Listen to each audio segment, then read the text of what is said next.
Sure. Director Kinjo, Here, ma'am. Director Cantu. Let's see, I think he was on here.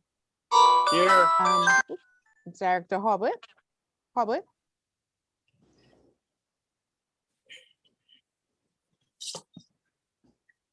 Do we have Hobbit?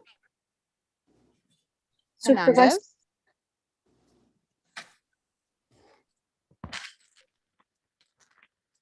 Hudson. Here. Kick. King Tingle. Present. McPartland. We also have him. McPartland's on the attendee list. He needs to Thank get you. invited over. Neram. Here. Rickman. Here. Stepper. here. Vargas. Here. Warner. Right. Zuba. Here. Chair, you have a quorum. Candace, did you call Hernandez? I did. I'm here. I'm Thank up to goodness. present. Got you. Candace, Uh, can you move John McPartland in from the attendees? Yes, I will do that right now. Him Okay. and Regiment Director Cantu. Thank you. Wonderful. Thank you, Candace. Moving along to item number 3 is public comments. And those, as a reminders, are comments by the public on items not agendized. And please be respectful and mindful of the items that we are to discuss business items for the rail district. With that said, do we have any members of the public that wishes to speak? I do not have any members of the public with a hand raised at this time. Sounds good. I will close public comment and bring it back to agenda number 4, which is consent items agendas. This is an action item, and we will be asking to approve the minutes of August 10th, 2022, the minutes of August 22, 2022, a special board meeting, the treasurer's report for July 2022, and the resolution R17-2022 declaring the agency meetings will continue to be held via teleconference. Move approval. Second Hudson. Cantu. I have a motion by Director McFarland and second by Director Cantu. Roll call, please. Akinjo, Yes, ma'am. Cantu, Yes. did we get Hobbit? Hernandez, Aye. Hudson, Yes. King Tingle, Aye. McPartland, Aye. Neram, Aye. Rickman, Yes. Stepper, Yes. Vargas, Yes. Warner, Wright, Yes. Zuba. Yes. All right, the motion passes. We'll move on to item number 5, which is the approval of the Valley Link Hydrogen Production and Energy Farm Facility Study. This is an action item, and I want to take a couple minutes to go through some of the comments and introduction. I have served in the Valley Link Board from the start and since 2018, and before that was a working group that led the formation of this agency. I believe one of the board's most important action was the adoption of the sustainability policy in December 2019. The policy had the simple but audacious goal to be a model of sustainability and design. The construction operations of Valley Link Rail project with the pursuit of the strategy to operate the system with their own created renewable energy.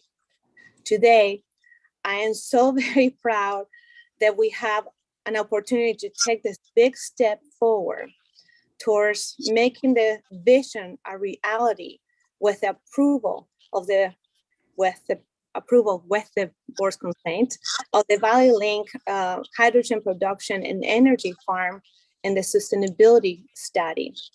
I want to thank our sustainability ad hoc committee for the oversight and the efforts, and in particular, Supervisor Harbert, who served as the chair, and Mayor Warner, who led his extensive expertise and efforts.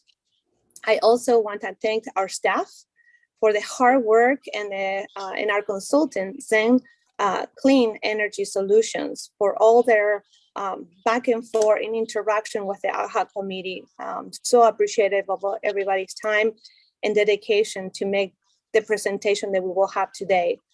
The proposed location of the Valley Link hydrogen production and energy farm is here in Tracy, the 200 acres of operations and maintenance facility.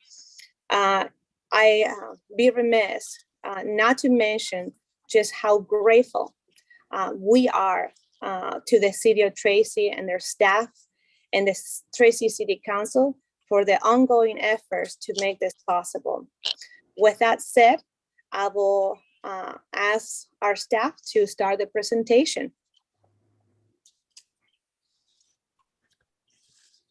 Thank you, Chair Vargas and members of the board. Staff is excited to present to you today the Valley Link Hydrogen Production and Energy Farm Feasibility Study for your consideration of approval.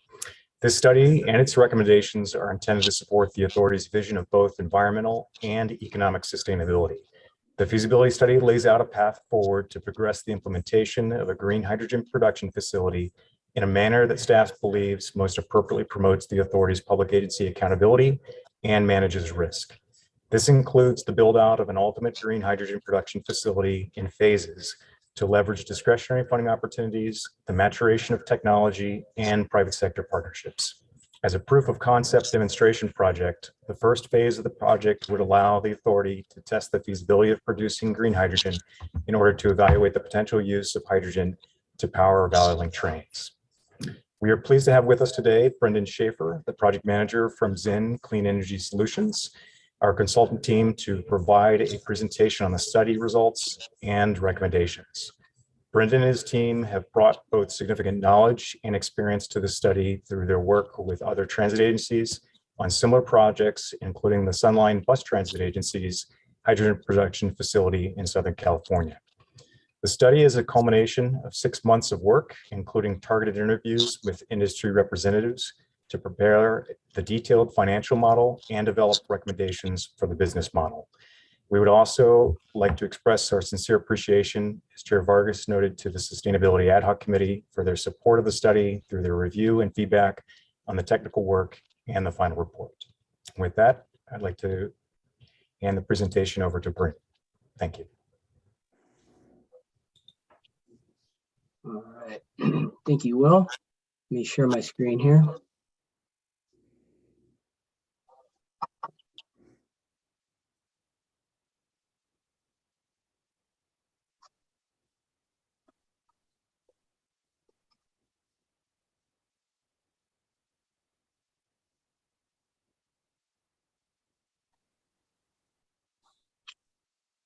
Okay, can everybody see my screen in the presentation mode? Yes. Yes. All right. Thank you to the board for the opportunity to do this study, and looking forward to present the results today. So as Will mentioned, this is a report out on a feasibility study of a hydrogen production facility and energy farm located at the CFPC OMF land. And so on this slide, what we're showing is the logic flow associated with the feasibility study. And the key thing that we were looking to evaluate in the study was to compare on-site production of hydrogen and compare that to delivering hydrogen from a hydrogen supplier off-site. So on the right of the slide, there's a flow chart outlining the different decision-making that needed to go into answering that top level question of, whether to produce on site or to just have hydrogen delivered. You can see that there's a lot of decisions underneath the various steps. But very first step was to analyze the different on-site production technologies available. We compared them based on key criteria. These included carbon intensity, feedstock availability, pollutant emissions, and then technology readiness of each technology type. Then we needed to look at what renewable electricity options existed for the land available to Valley Link. So those were also evaluated. And then through that evaluation, it really became apparent that in order to ensure a 24/7, 365 operation, there needed to be either battery energy storage or grid electricity to support the variable nature of the renewable electricity that could be generated on site.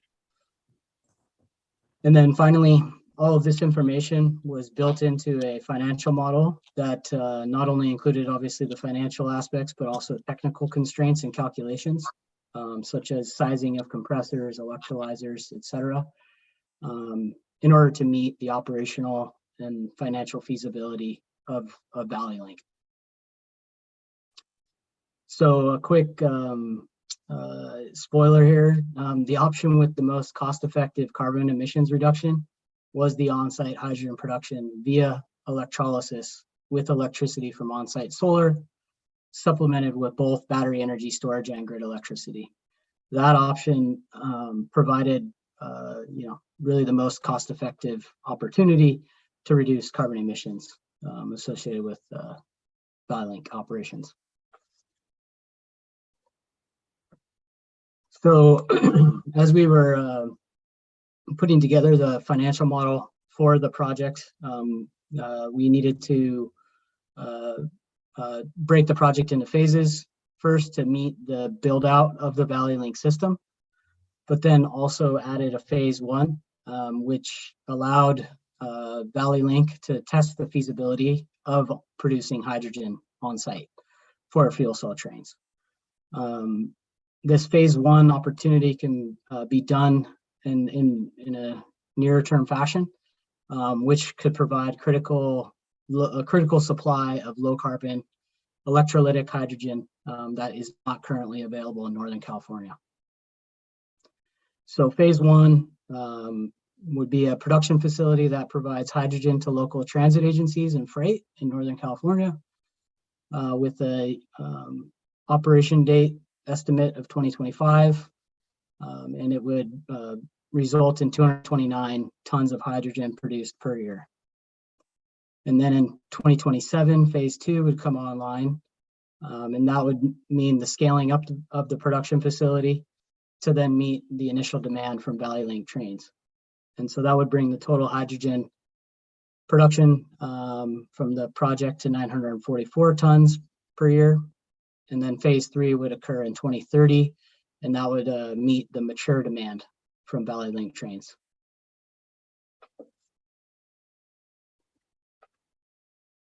This slide is showing what the analysis looked at in terms of the on-site renewable energy production potential.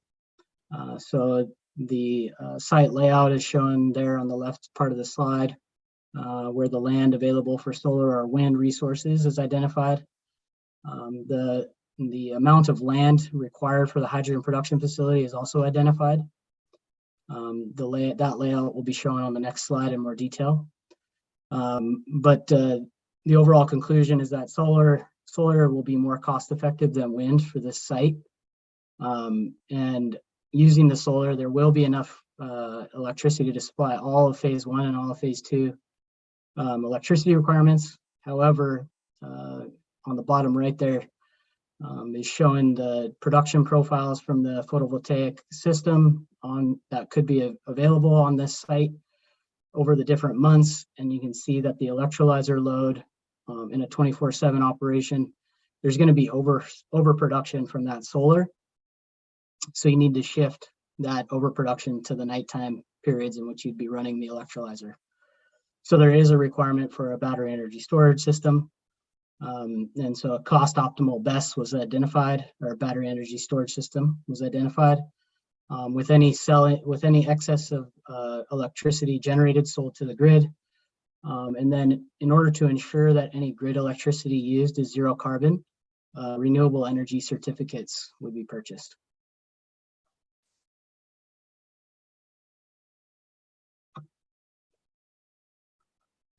On this slide is a more detailed look at the layout of the electrolytic hydrogen production facility. So you can see there's quite a bit of equipment that's included. The important thing here to note is the LH2 backup system denoted there with the truck backed into it. So that is a liquid hydrogen system that will make sure that ValleyLink is able to operate at a high reliability to serve its riders. And that system was included in the financial analyses that are included in the report. You can also note there that there is a filling area for delivery trucks to local transit and other fleets.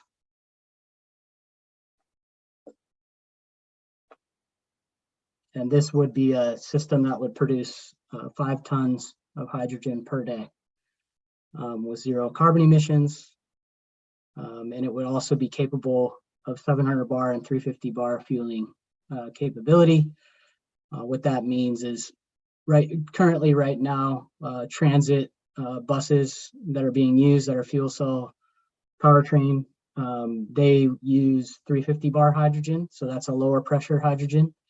And then the light duty vehicles such as the Toyota Mirai, they use the higher pressure hydrogen, which is 700 bar. So having that dual pressure fueling capability is an important aspect.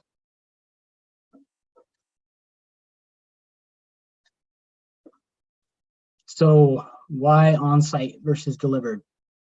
So as we've gone through the feasibility study, and like we've said already, the on-site electrolytic hydrogen production concept provides the best opportunity to have the most cost-effective carbon emission reductions of the options analyzed.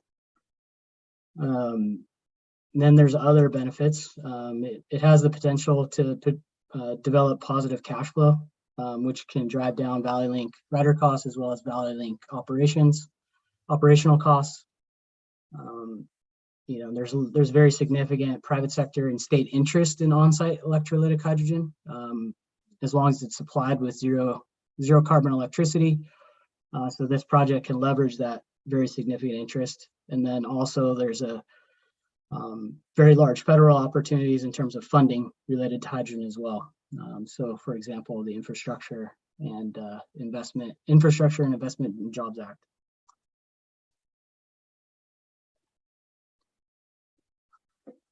So on this slide, we have a summary of various public-private partnerships and how they might be architected. And the reason why we included this is, doing an on-site production facility, we're aware that it could introduce more risk for ValleyLink. So the public-private partnership methodology could be a way to, de-risk this project for ValleyLink. And there's various different ways to do the public-private partnership, and these are outlined on this slide. Now, these are, for the most part on this slide, it's general notes related to public-private partnerships. There is a lot of California specific law relating to public-private partnerships. So those will be important to understand going into the next phase of the project.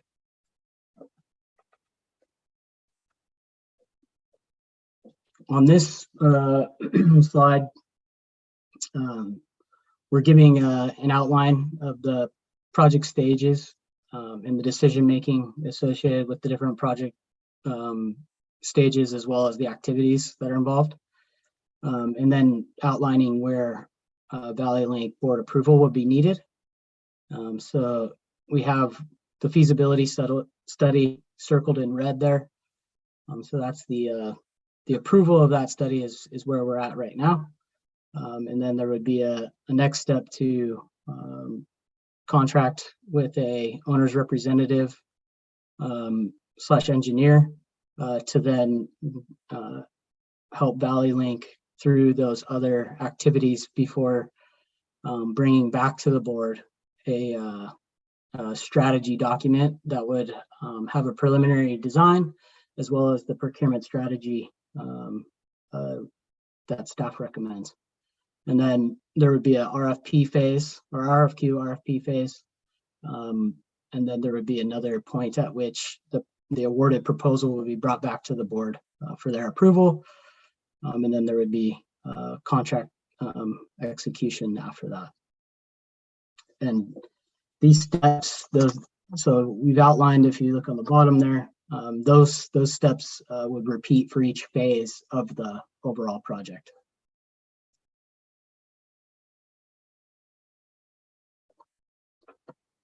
So the recommendation from this feasibility study is to pursue the on-site electrolytic hydrogen production concept, proceed to planning and preliminary design,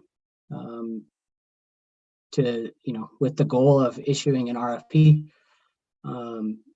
hiring an owner's representative or engineer to support that effort will be important for Valley Link.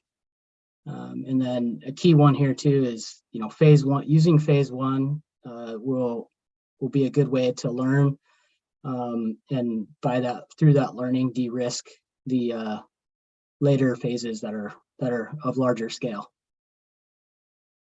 And so in this chart on this slide, we're showing the recommended deployment in each project phase based on demand. So the equipment sizing shown here is what we're recommending to go ahead with. That's including the hydrogen production facility size as well as the solar and the BESS facility size. And we're also showing the CapEx and OpEx associated with each phase. And then one other thing that's important to note is that if more land does become available, expanding the solar capacity, and then having again, an optimal battery energy storage facility to complement that increased solar capacity will be beneficial.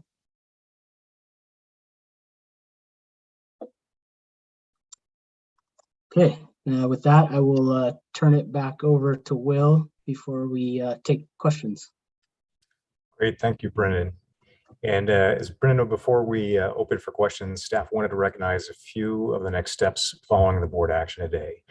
Subsequent to the board approval of the feasibility study, staff would proceed with securing consultant support for the planning and preliminary design stage for the first project phase.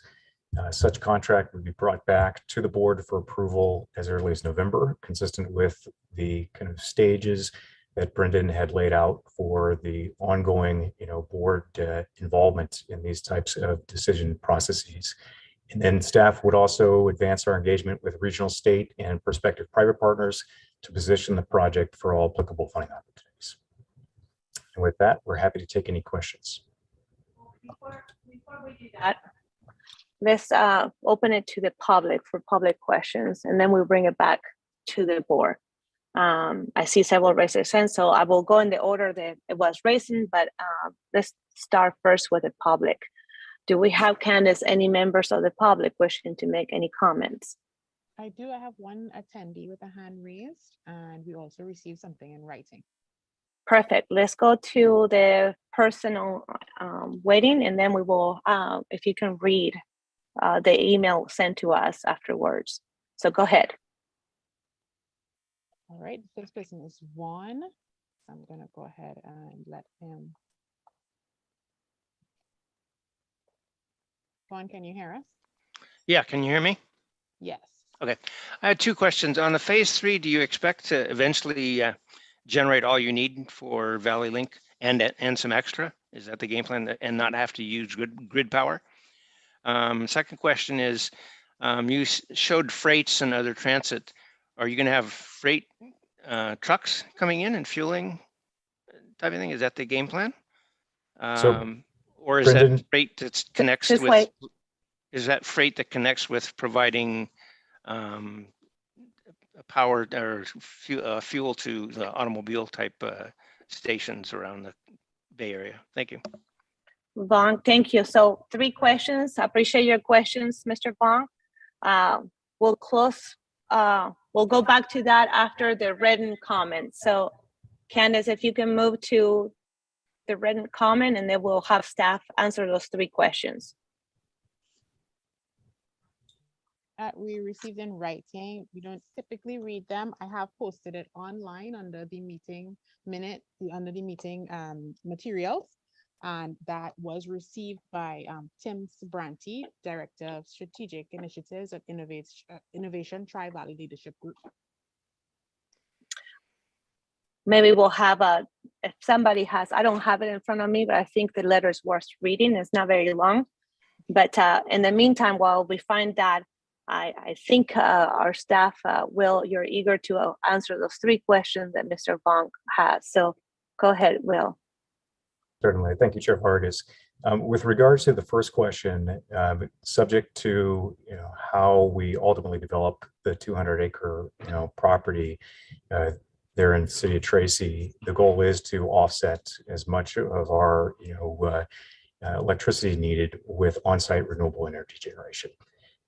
And then with regards to trucking access to the site where we'll be producing hydrogen, what we've identified right now is targeted for trucks that would be used for distribution, but not necessarily a facility that would be open to private trucking. And so the intent would be to use those distribution trucks now to transport hydrogen over to other facilities, whether that be transit operators that we would be providing fuel to, or potentially other types of large truck distribution centers. Thank you, Will. With that, we'll circle back with Kevin or Candace to see if we can read the letter submitted by Tim Sabranti. Yes, I have it up. I can go ahead and do that now. Thank you, ma'am. Okay. So this public comment was received by Tim Sabranti before the deadline of 5 p.m. yesterday. Good morning. I wish to provide, this was sent yesterday morning. I wish to provide the following comments to board members on item 5 for the Tri-Valley San Joaquin Valley Regional Rail Authority meeting on September 14th, 2022. On behalf of the Innovation Tri-Valley Leadership Group, ITV, it is very exciting to see the Valley Link Hydrogen Production and Energy Farm Feasibility Study on your board agenda. ITV strongly believes that advancing this project concept is perfectly aligned with recent regional, state, and federal efforts and funding opportunities to stand up a green hydrogen economy to meet our collective environmental and economic goals. Valley Link is well positioned to be a model of sustainability, capitalizing on innovative technology and recent public and private sector investments to operate on its self-generated renewable energy. We applaud your bold vision of connecting the Northern California mega region with the first passenger rail system running in the state on self-produced green hydrogen and a hydrogen production facility able to support the clean energy of other transit and heavy truck operators. The phased approach you are contemplating can provide immediate benefits to entities switching to zero net emissions even before Valley Link is a running service, and is fiscally prudent by helping to fund the authority's long-term operational costs. Congratulations on being on the precipice of achieving this tremendous milestone. ITV is very confident that the study will showcase all of the tremendous possibilities to develop a project that will have a lasting impact for generations to come. We urge you to approve the staff recommendation and vote to move forward.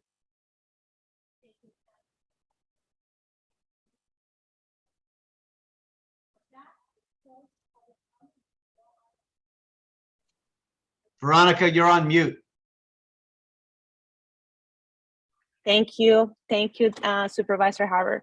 I want to circle back. Thank you, Candace, for reading the public comments. I think it's important for those that are not able to have that material. And with that, do we have any other members of the public wishing to speak? I see none. I will close public comment and bring it to the Board of Directors for discussion. And I will start with the first hand that I saw, and I will put the order to be Director Akinjo, Director Stepper, Director Harbour, and Vice Chair Hernandez. So please, Director Akinjo, you have the floor. Thank you, Madam Chair, and thank you for all the board members and the Zen for excellent introduction to the hydrogen thing. I have few questions. The P3, I don't know whether some of them have been identified, whether they're going to be local, and their role, and how does that benefit Valley Link? So that would be one. The second one is, if you look at the detailed staff report, the electrolysis system that we have chosen will require a lot of water to be split into their components.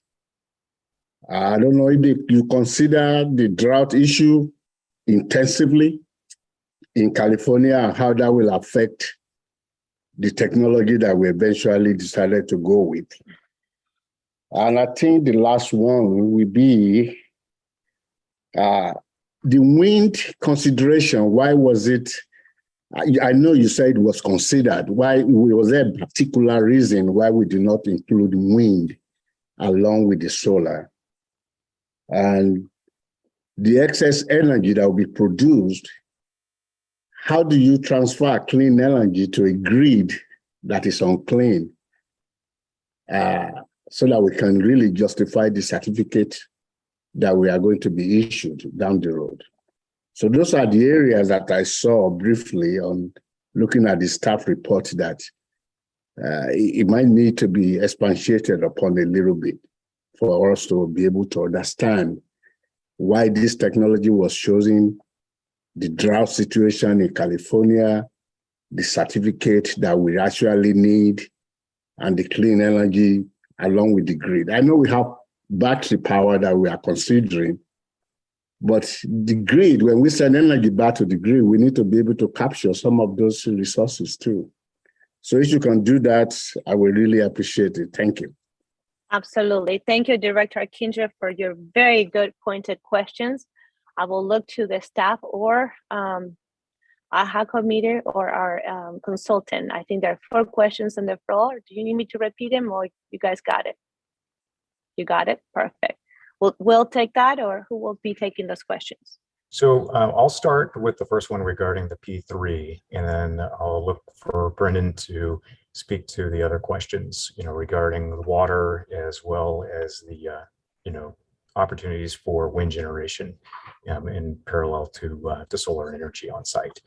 With regards to the P3, this is one that, as Brendan mentioned, we feel is very worthwhile exploring as part of the next stage, of the effort. And based upon a number of the conversations we've had through the targeted interviews in developing the plan, as well as unsolicited engagement from private sector entities that are working in the hydrogen space throughout California. And we do believe, as we noted, that there's an opportunity in this effort to leverage their expertise, and by doing so minimize the risk for us as an agency taking on this type of activity. So as we noted, there are a number of kind of opportunities, as well as kind of aspects of the P3s that we look to evaluate further in the next stage of the process, including with legal counsel, to be able to bring back targeted recommendations on those activities to the board as we go forward. Brendan, did you want to add anything to that, or just go ahead and speak to the other questions regarding the water and wind energy? I'll speak to the water and the wind, as well as how the clean energy might be exported to the grid, as well as the question about renewable energy certificates. So on the water issue, yeah, that's a very important one. So there is a section in the feasibility study that discusses this particular issue.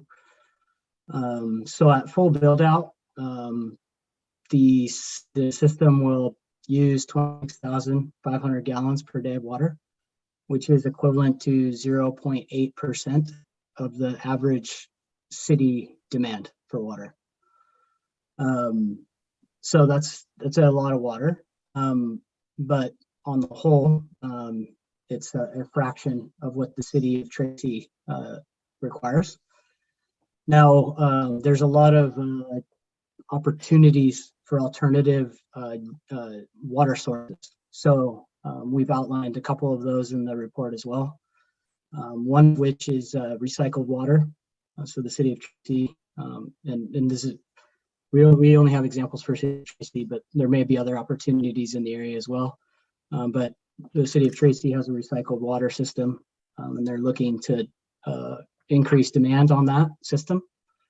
And then there's also an opportunity for well water at the upper levels of the aquifer in that area, which that water is currently not used because it's too expensive to purify. But the reason why it might be able to be used in this scenario is that the water purification infrastructure is not a huge driver of CapEx on the system. So increasing that water purification CapEx overall in the grand scope of the whole electrolyzer project can still make sense if you have to do increased purification. For example, if you need to take recycled water, or some well water that has a degraded quality to it. So that's on the water issue. I'll pause there just in case there's any follow-up. Well, I guess I'll just keep going. And then wind. So on wind, the reason why that was not cost effective. So the numbers, the cost numbers that we were using for wind, essentially just made it too expensive in combination with the wind potential in the area. So the wind potential in the area is okay, but it's not of high quality. So it was not cost effective. Now there may be opportunities with various incentive programs and grant programs to bring wind into the project. And it would be a good way to mix the renewable sources, which does have value in terms of providing a better profile of generation to the electrolyzer. So that's on the wind. And then for the about transferring clean energy to the grid. So the way that this was thought of in this study was the excess electricity from the solar, whenever there is excess and it can't be used to charge the battery, would then be sold to the grid. And then anytime the system needed electricity and it couldn't come from solar or the battery, then it would take it from the grid. And anytime it used electricity from the grid, renewable energy certificates would be purchased from a broker, such that that electricity coming from the grid would be renewable. And so that architecture is important for the low carbon fuel standard in California, which is an important piece of the financial model. And so that's why it was done that way. Very good. Very good. Thank you so much. We'll move on. I believe Director Stepper, you're next. Thank you very much for bringing this. I'm particularly interested in the Section 7 forward, what you're calling P3s, but public-private partnerships for those that are listening on Zoom. So it's very informative, but it's not very specific. So I wanted to know where we stand in the sense that we're trying to get going with Valley Link, clearly being first out of the gate. That seems to be our goal because that's going to help our funding. So other people are doing the same thing, whether we do know or do not know what they're planning. And I had heard that maybe Chevron, for example, might be looking for a couple of fundings for hydrogen projects. And that's just an example, may or may not be accurate. So I wanted to know, have we already made some contacts? Because these people are all out there looking for the same funds that we always are looking for. And that might be that somebody's a little bit farther or a better partnership for us than if we wait down the line. So I wanted to know, I know you're not going to give me a list of them, but I want to know, are we already negotiating with people, seeing where they stand so that we can get in on early on with their applications for these same type of funds that we're looking for? Excellent questions. And our staff is eager to just get back to you on that. Kevin? I am happy to respond, and thank you for that question, Director Stepper. You know, as you've noted, there are a number of initiatives underway that we are participating in, you know, that are intended to be able to, you know, support the kind of expansion of the state of California's, you know, green hydrogen economy. And part of that is, you know, efforts to be able to align, you know, prospective producers as well as users. And so I would say at this point, you know, this is a kind of area of, you know, opportunity that we take very seriously. But as, you know, we've noted, we're trying to be cautious of how we proceed, you know, through kind of, you know, our contracting. So while we have started some of those, you know, kind of initial conversations, understanding, you know, who is working in this space, as I mentioned, even with some of the original kind of interviews that we had, just understanding, you know, a little bit more details about, you know, who was doing what and what technologies that we need to build into, you know, the financial model. It is something that is a part of this next stage of the process. You know, we would be looking to bring on, you know, targeted support from, you know, legal counsel and others to be able to develop a formal procurement, to be able to solicit the interest, you know, from prospective private partners in this space. So I would say we are, you know, very encouraged, you know, by, you know, the number of conversations, you know, that are ongoing, and what we see is, you know, those opportunities to be able to align with, again, the expertise from private sector partners, you know, leveraging the land, you know, that we have, as well as, I would say, you know, effectively the geography in relationship to, you know, not only ourselves, you know, as a user, but also, you know, as we mentioned before, other transit, you know, properties, as well as, you know, the freight industry, you know, that are developing, particularly around, you know, West Tracy, and, you know, hoping that we can carry that into this more kind of, you know, thoughtful and kind of formal process to make sure that we don't have any issues, you know, with other kind of legal requirements of that type of contracting process. Thank you. Well, I heard in the middle of that we are doing investigations with other entities, at least to know what they're doing. So I appreciate that we're not going to get the names on the line here, but that we hopefully are always in the lead. Thank you. Certainly. Thank you, Director Stepper. We appreciate your questions. Director Harvard, Supervisor. Yes, thank you very much for the presentation. It's clear that we've done our homework, that we've uncovered all of the different options, flushed out the details.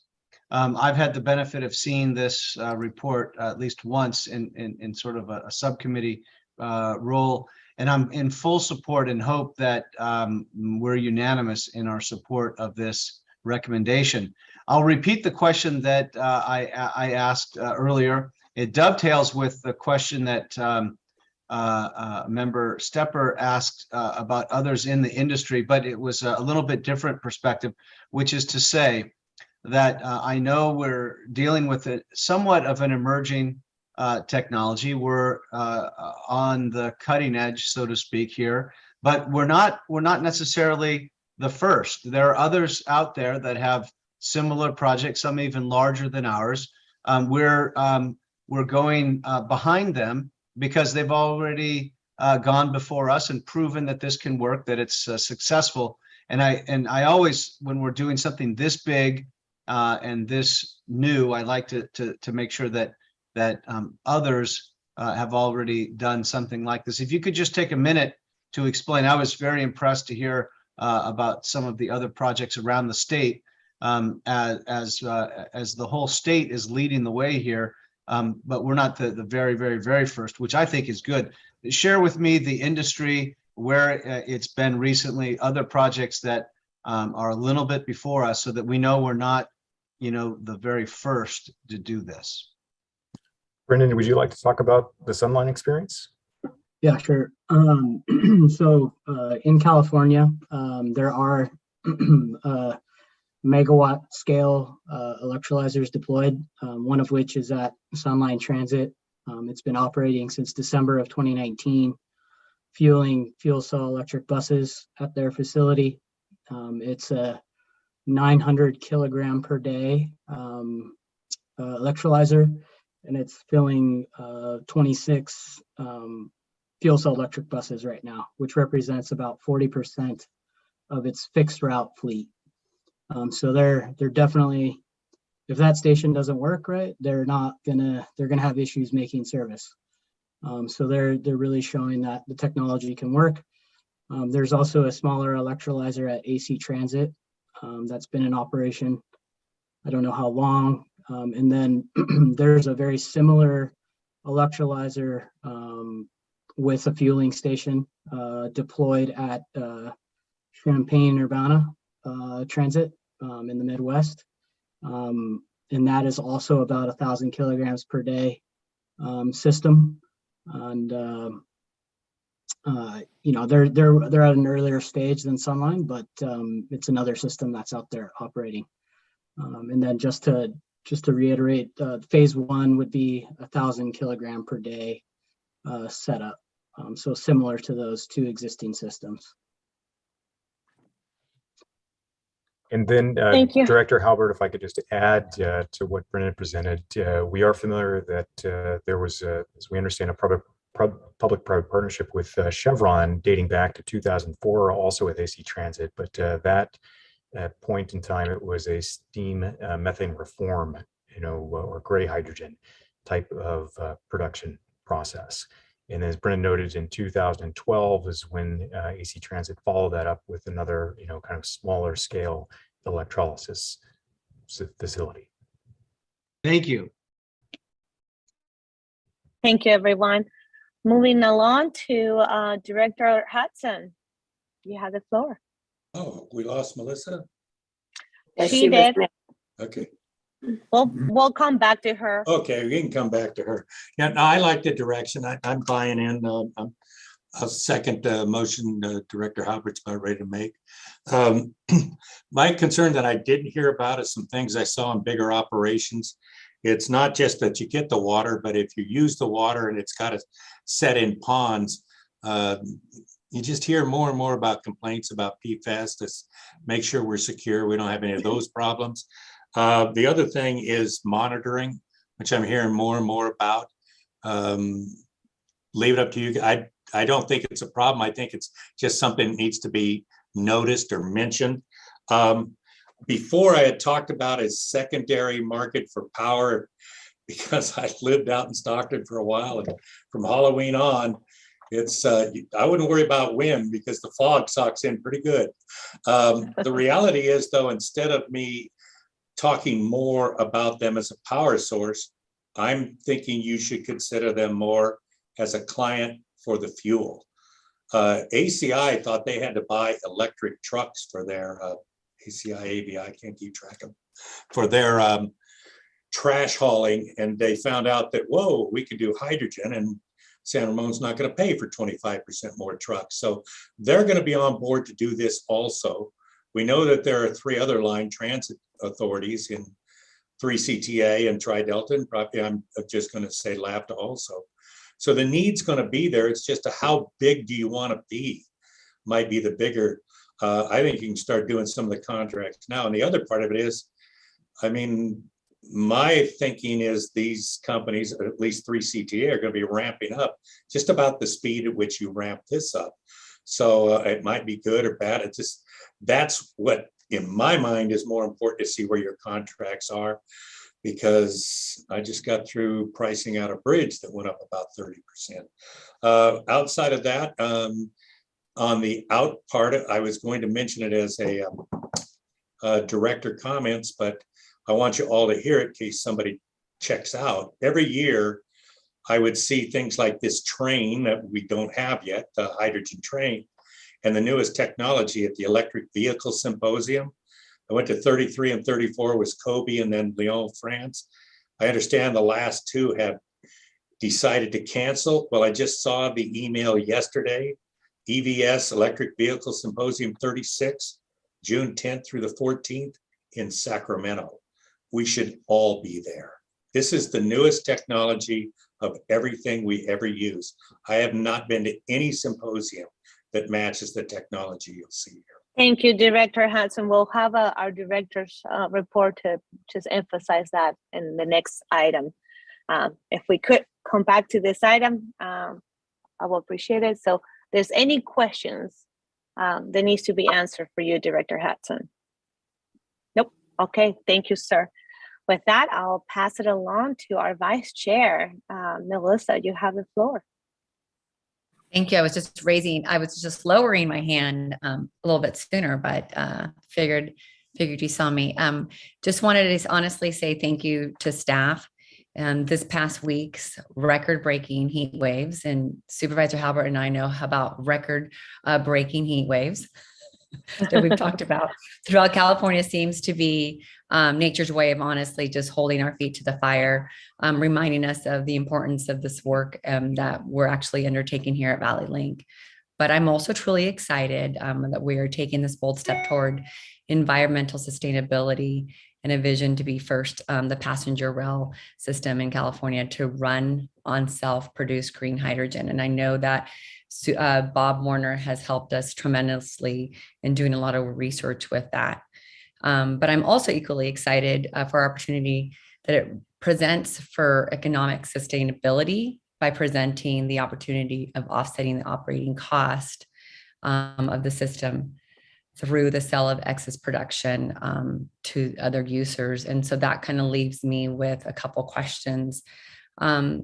Someone from staff, if you can elaborate on how the feasibility study path forward may position us from emerging state and federal funding in the future. I'm happy to answer that question. Yes. So the timing of the board approval of the feasibility study and moving forward with the first phase hydrogen production concept is significant to other initiatives to advance the use of green hydrogen in transportation and the overall green hydrogen economy in California.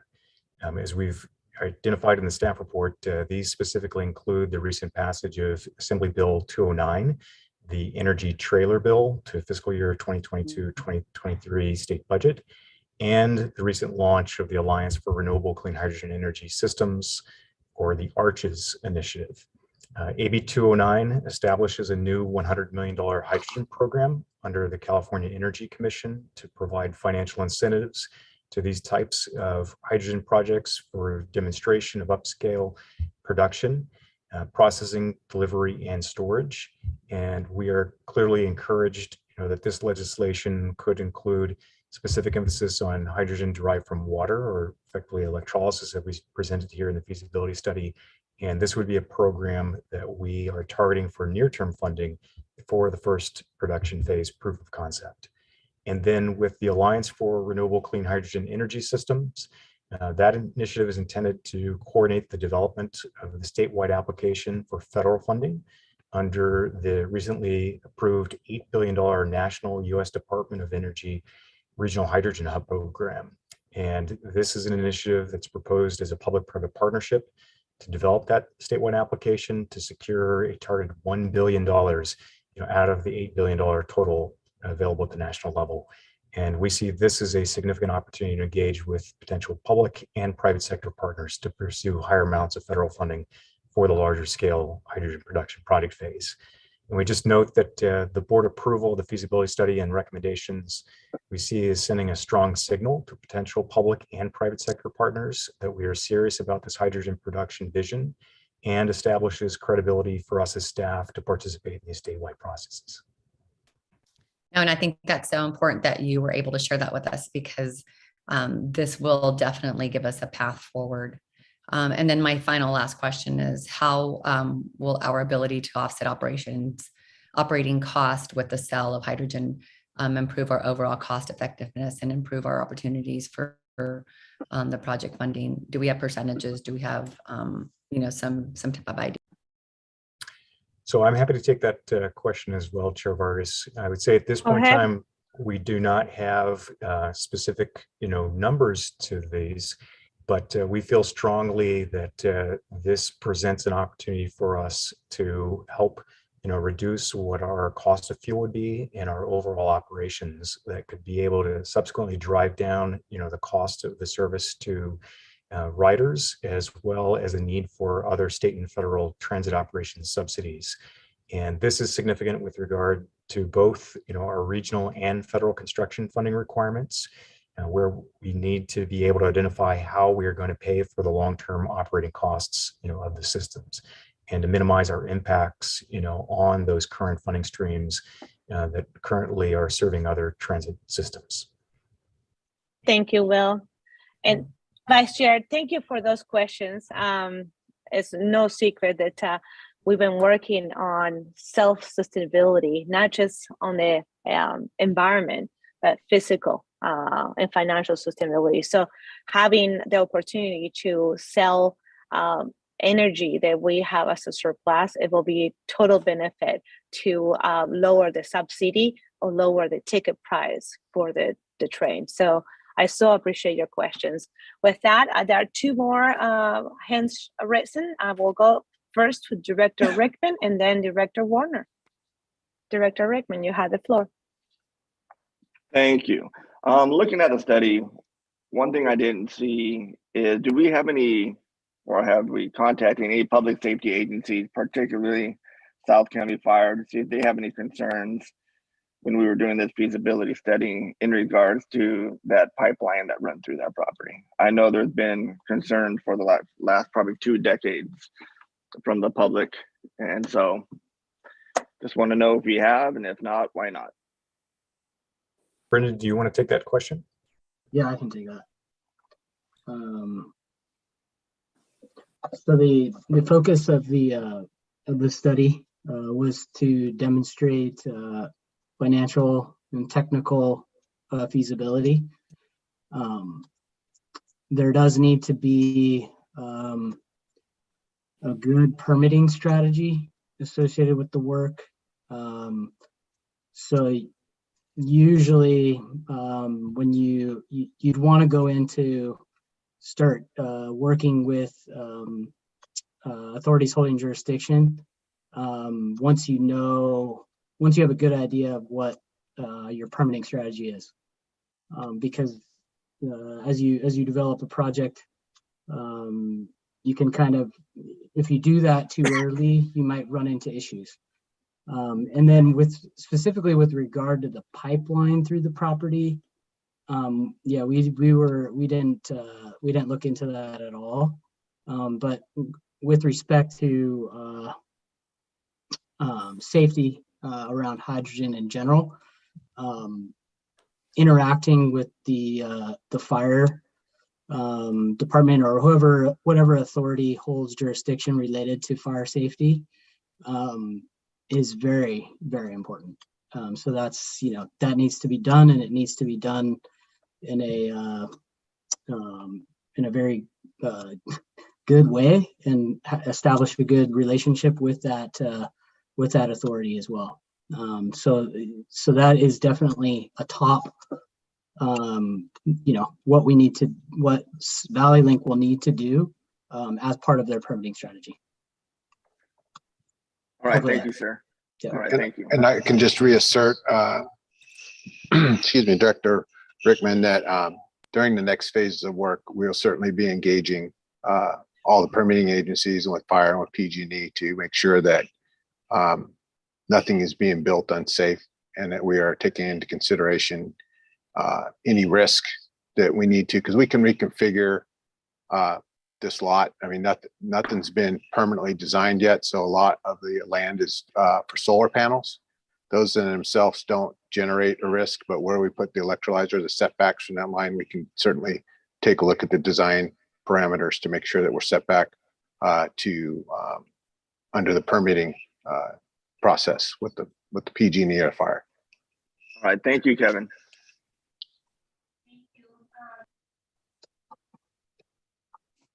You're muted. Okay. Thank you, Director Regman, for all your comments. But it was a Director great Warner. speech, Veronica. I know it was, totally. Director Warner, you had the floor. Okay, thank you. I just wanted to say that I'm glad to have had the privilege to look at the feasibility study in some detail. And I think approving it is certainly a reasonable next step, given the, the risks aren't there that that would make us hesitate too much. I think it's very important from the availing of the funding opportunities. So I think it's reasonable to approve it. I also wanted to say is that, just based on the discussion I've just heard from my fellow directors, I have every confidence that as we go forward, this board will be making the right decisions, and it will be very well informed. So bottom line is I recommend approval. Got a motion? Second. Okay. I'll move approval for the feasibility study. I didn't know if anybody else wanted to speak. I'll second. Wow, that's awesome. So I went off camera for a minute because I have a visitor. They usually started their meetings with me back in 2016 and 18 as a working group. This little guy has been watching this project since he was 6 years old. Wow. So I know. So anyways, with that being said, we have a motion on the floor by our Director Warner and a second by Director Stepper. And with that, Candace, please take us on a roll call. McPartlin seconded, I think. Nah, Karen got it first. Oh, Karen got it Yes, you first. did. Great, excellent. Thank you. John's got to be quicker. All right. Okay. I'll work on Akinjo? that. Akinjo? Yes, ma'am. Cantu? Yes. Hobbit? Yes. Hernandez? Aye. Hudson? Yes. King Tingle? Yes. McPartland? Aye. Neeram? Aye. Rickman? Rickman? I guess he stepped out for a minute. Oh, there you go. Yes. Okay. Stepper? Yes. Vargas? Absolutely, yes. Warner? Yes. Wright? Yes. Zuba? Yes. Motion passes unanimously. Wonderful. That is wonderful. I'm very Wonderful. excited. Thank you, everybody, for all the hard work that this board, and a special thank you to the AHA committee, who was chaired by Supervisor Harbor. You guys have done a fantastic job. With that being said, we'll move on to item 6, Executive Director's Report. Thank you, Chair. And just would first off like to say thank you for everybody's patience with our audio technical issues today. We're trying out a new format and just working through some of the technological challenges. So significant step today for Valley Link in approving this first phase of our hydrogen. It really is shows a great partnership between the Tri-Valley and San Joaquin Valley in efforts to move this project forward. It's cutting edge and it'll prove itself. I'm confident in the future of the benefits we're going to have from this type of technology. And with that, I'd like to turn it back over to the chair for some recognitions. So Chair, it's all yours. Thank you, Kevin. So today we have our first Golden V Award to be presented. Hopefully the next chairs will follow suit on coming years for those who have done work above and beyond what is required as a volunteer board member, which I want to say all of you my deepest thank you to all of you who have been here year after year, from being here, being in every meeting, being engaged in the meetings. And again, none of you guys even get pay a stipend. So that is hard work and love and dedication for this job that we're doing. I am honored, and actually I have written a couple of notes because I didn't want to forget or miss something. I am honored to have the opportunity to recognize the outstanding contribution of Director Bob Warner has made towards the advancement of this project goals and visions. Bob brings with a wealth of technical and scientific understanding and his professional business experience to help govern the city of Livermore as its mayor. And to our benefit, they extended to the full merit of this extensive experience to support us in our project and his efforts to advance Valley Link hydrogen production and energy farm. We all know Bob as a colleague and a board member, and as his role as a mayor. But I would just like to take a moment to tell you a little bit more about his impressive background, and it's dearly impressive. After spending the early part of his career as a science at Bell Lab and Lawrence Livermore National Laboratory, Bob switched careers and for 36 years worked in the banking, telecommunications software business consulting and energy utility industry in various roles of leadership in different positions. He most recently retired, lucky guy, and he well deserves it, from PG&E as a senior director of electronic operations, where he received an award from his Department of Energy for innovation improvements to the interconnection process for roof solar installations. Bob has an MBA in finances from UC Berkeley, and BS, MS, and PhD degree in physics from MIT. He has spent countless hours over the past few months providing Valley Link staff and consultants with invaluable insight and guidance. For this, we are truly grateful, and we wish to bestow on him our very first Golden V Award for his dedication and service to this project.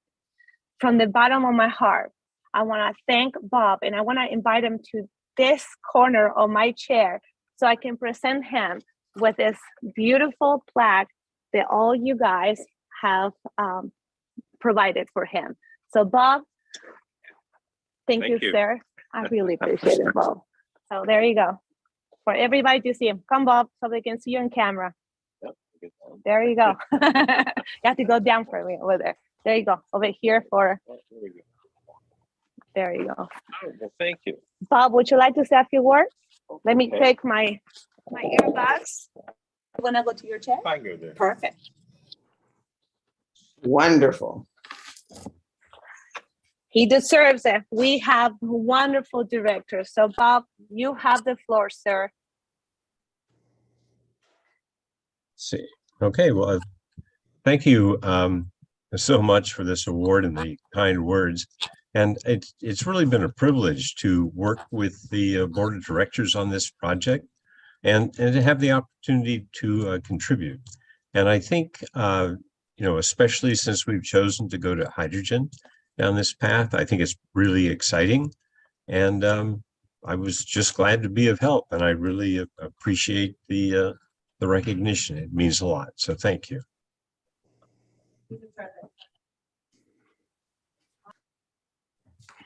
Thank you, everybody. With that, we're moving on along to item number 7, which is comments and questions and our agenda requests. I want to include a comment. I clearly believe that we have an opportunity to be a national model of sustainability. And I'm very, very happy we are taking this bold move forward. I look forward to our next few meetings and taking actions to continue moving our projects to the next steps that we have.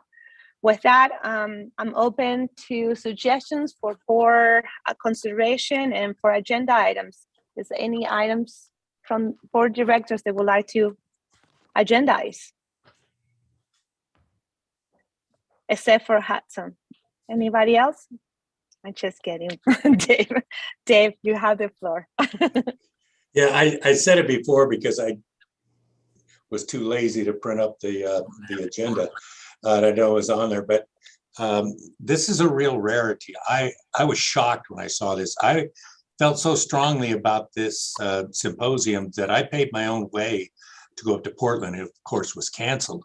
But to have this thing drop in our backyard in Sacramento, this is a conference that goes around the world. It's Asia, Europe, and then back here. And you really see a lot of different ways people do things. I was shocked to see Amsterdam send 23 people to Japan and see what they're doing. But this is everybody looking for advances and seeing it before they happen, usually years before.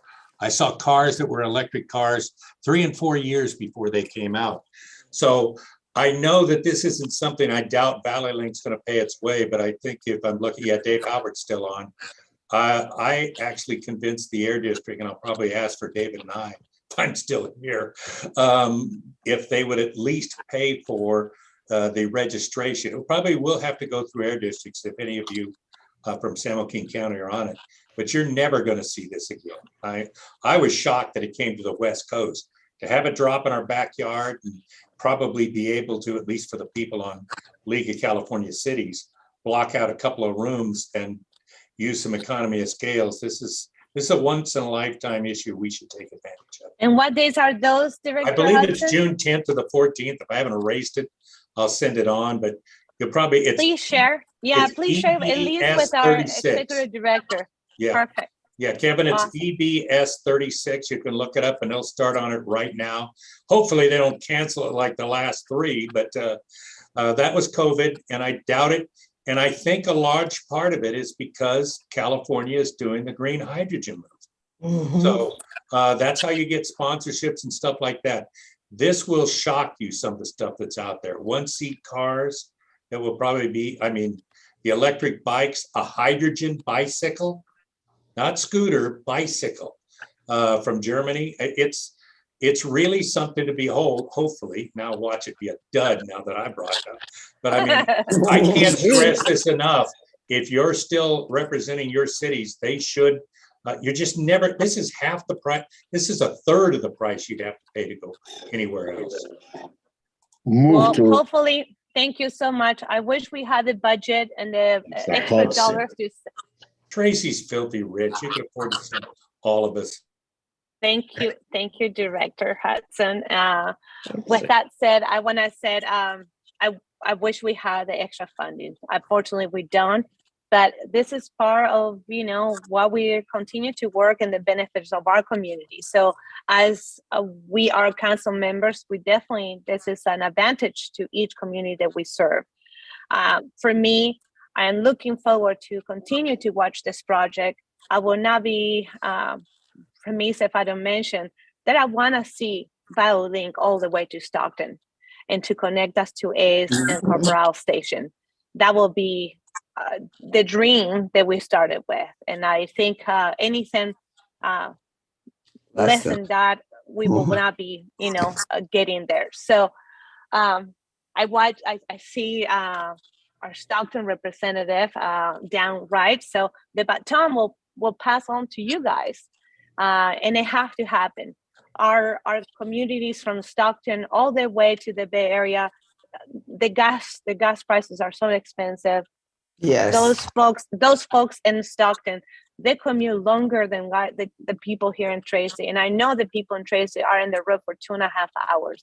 So I know they are an hour to 45 minutes in the road before the citizens in Tracy and Latrobe.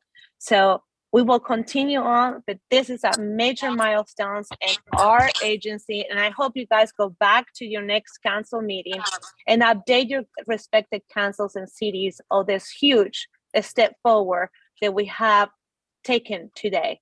So with that, I will mention that the next meeting is October 12th. And I appreciate the City of Tracy for hosting us some over here to be able to present the award to Director Warner, Mayor Warner. And I look forward to seeing all of you guys on October 12th. With that, I will adjourn the meeting. Thank you, everybody. Thank you.